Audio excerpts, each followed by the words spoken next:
So you think with McDavid going down and needing surgery, it's just a coincidence that he happens to be on the Oilers, or do you think that's part of the Oiler curse? They're just not allowed to be successful.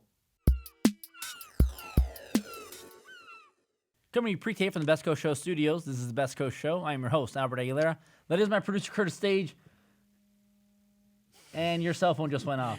No cell phones in the studio. You know that. There we go. Now explain the rundown to everybody. Okay, so That amateur hour. That is terrible. It didn't go off. It just buzzed.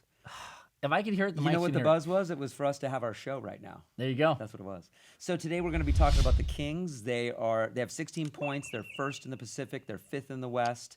8-4 in their last 8-4 overall record. They're 8-2 in their last 10 games. We got to talk about Dustin Brown. He's scoreless through 12 games, but he's getting paid a lot of money. Penalties. We of course are number one in the West in penalties, so we have to talk about that. But we've allowed the least amount of goals in the West, which is awesome. So let's maybe start there with our defense. Yes, the defense has been great. We got 25 goals in the West. That's the least amount given up. It's third overall in the league. Jonathan Quick is, again, turning it around. He's just playing better and better. And now my cell phone buzzed, but you couldn't hear that. I felt it in my pocket. Yeah, we're all a bunch of amateurs that leave our cell phones on when we're not supposed to. But yeah, our defense has been doing great. Martinez and Aroff have been doing very great. I mean, they've once they started gelling together, the defense has been freaking nuts. And they can take some minutes away from Doughty. We don't need him playing, although the last game he played. Well, out in Chicago, I mean, he did play a season-high 29.5 minutes, but that's only because McBain was out with his wife having their first child. So congratulations to you guys and having your first kid ever. I don't have any kids, so I'm not going to be leaving the show anytime soon to be at the birth of a child. Yes. But that's the only reason he played a season-high 29. He was averaging just over 30 last year. He's hitting around 24, 25 this year, which is good.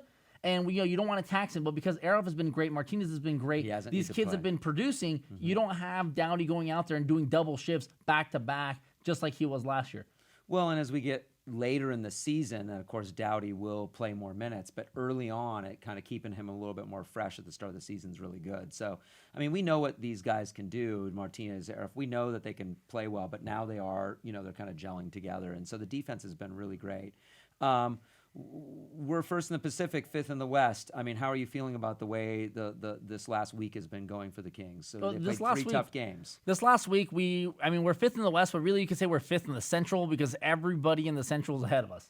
So we go out, we have Nashville, we have Chicago, we drop a game in Chicago, we go on to St. Louis, we win 3-0 on the road, and those are great teams. We played great games. Unfortunately, we lost to Chicago. There's no shame in that. Taves and Kane scored, but a lot of it is that our penalty minutes are still really high, and the goals that we gave up in Los Angeles to the Predators were within 3 minutes of each other due to power plays. Yeah. Yeah. You can't be making stupid mistakes like that, especially against teams that are going to make the playoffs, that you're going to play within the first round. Teams like Chicago. I mean, Chicago scored shorthanded on us. Yeah. That's how good of a team Chicago is. That's how great offensively they are. Yeah. So we're 8-2 in the last 10 games. Now they're back home. We've got a stretch. Yeah, we got 5. I mean, I don't know who scheduled us this way, but thank you. Yeah. I mean, we played 8 of our first 10 at home, and then our next 5 are going to be at home. So that's pretty nice. So and those teams that we're playing at home, I mean, we've got a couple games that are going to be fairly easy. I mean, the Oilers obviously they're now shorthanded, and they just lost. Yeah, McDavid. Yeah. And so we got a few easy games in there at home. So this is gonna I think the Kings are now going to continue Well, now that we finish this stretch with the Central, you look at our schedule in November, and it's a pretty soft schedule in November. Yeah, which is great because we traditionally just suck in December. We need to put a little bit more space between us and Yeah, right now Vancouver's on our heels, but again we're only 12 games in. It doesn't matter if everything's this tight and it's in the middle of May. We might have issues. Exactly, but you want to try to get a little space now if you can, and this would be a good time to do it when you have 5 straight games at Staples. Yeah, and hopefully, if we have these games at home, the guys that are not producing can produce. We saw Kopitar go down. He took a stick to the face. Mm-hmm. He didn't come back. He did the concussion protocol. He's fine. He should be playing in our next game. And we got Columbus next.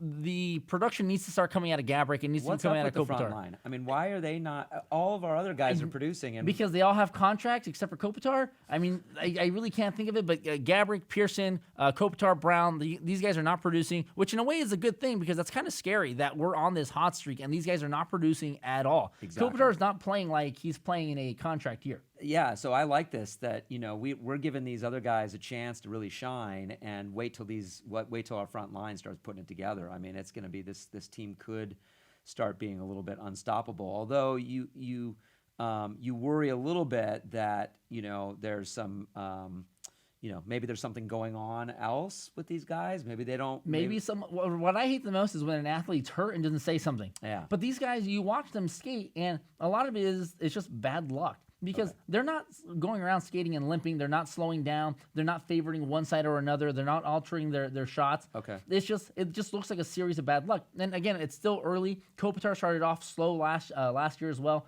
But Brown, a lot of people are giving Brown a lot of shit because he's the team captain. The dude's taking a $5.8 million cap hit, and he's scoreless in 12 games. We haven't needed him though. We haven't needed him, but I like to defend him because of the intangibles, right? Yeah. He's the Is captain. he getting double teamed quite a bit? No, I mean, he's what's not up? because he's not really an offensive threat. You're not gonna even on a good year. He's not gonna give you 30 goals as Yeah. a frontline forward. But I defend him because of the intangibles. He's the team captain. He sets the tone. He's a locker room presence. And with the Kings, that is a really big thing. It's like if you're not gelling in the clubhouse, you're gone. Yeah. And as the captain, he's setting the tone. And it's like 2 Stanley Cups in 4 years, 3 conference finals. He's doing something right. I'm not worried The about- attitude is there, and the clubhouse mentality is there. And a lot of people are like, well, he's getting paid too much. He's not producing numbers-wise. They've been bitching to trade him over the last few years. And it's like, okay, what would happen to the mentality of the clubhouse if your team captain, your team leader, the guy whose character dripples down, gets traded because his numbers weren't as good? Yeah. So I don't think Dustin Brown's going anywhere. I don't think he's going anywhere. We have him signed for like another 5 years. Yeah. It's just concerns that people throw out there. I'm not too concerned, but again, it's you just get impatient because you're 12 games in and he hasn't scored once. Well, and Kings fans, now we have a higher expectation for this team. I mean, you win a couple Stanley Cups and you're the captain, and people just expect more out of you. It's like people expect a lot about. Well, yeah, and from- I think that's why people are so harsh on Jonathan Quick. They're like, he has a bad game. They're kind of like, oh, well, you got to get rid of this guy. Oh, why did we trade Jones? I mean, and then you have Enroth who gets a shutout, and people are now going to be thinking, oh, well, look, he shut out St. Louis. St. Louis is a good team. Maybe he should be starting more. Yeah. He's the backup for a reason. Well, we're all fans. I mean, we're all armchair coaches. We all feel like we know what we're talking about. But we and really don't. don't We know what really we're don't. talking about. You guys have no idea what you're talking about. We don't have any idea. You're sitting on your toilet watching our show right now. Even if you played hockey at a high level, you're not there with these guys doing it. We can only observe from the outside, and I mean, we do a pretty good job of it, but we still don't know really what we're talking about. Right. We're just kind of hoping that we make some sort of sense. So, what about us? We can talk about penalties. We know what we're talking about there. Yes. The Kings are the most penalized team in the West. I think they're 3rd overall in the NHL. A big part of that is thanks to Andreoff, Mr. Fisticuff. This guy loves fights. fighting. This He guy loves just it. I think that's why he plays hockey. He's like, I can skate around and I can punch people. This is and, awesome. and I'm not going to get thrown out of the game for punching people. And that's what it is. Like him and Clifford are just going around punching people. Andreoff is he's got 30 penalty minutes in 11 games. How is that even possible? I don't know. That's what it is. It's just fighting. It's a lot. It could be part of his strategy where he's a guy that's going to go out there. You don't expect him to handle the puck a lot. You don't expect him to score because he's a defenseman. Yeah. If you get 10 goals out of a defenseman, that's awesome. Yeah. So this guy's going to go out there, and I guess part of his defense is let me find a forward, let me find another defenseman, and just punch him in the face.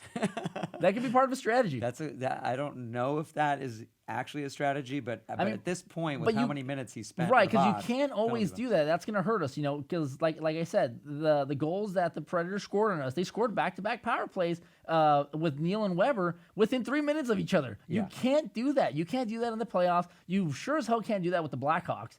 And it's something you're going to have to cut down on. Yeah, fouls you can't. I mean, we like it. We want these players to be physical. It gets in the other team's heads, but there's a point where you have to balance it Yeah, out. we got the best defense in the West, and how much better would the defense be if they cut down on their penalty minutes? If we're forcing other teams to play us 5-on-5 as opposed to being on the penalty kill. Exactly. So So, what's our gift of the day? All right, guys, our gift of the day, you might remember this. I'm sure you've seen this episode of South Park. It's where the kids are getting tired of playing baseball, and Randy is not, because Randy just wants to show up and fight with other fans. And this is what I imagine Androp is like, where he's like, hey, why don't you do something about this? Exactly. All right, guys, that's our show. Don't forget to stalk us on Twitter at Best Coast Show, and go Kings go. You guys have a good night.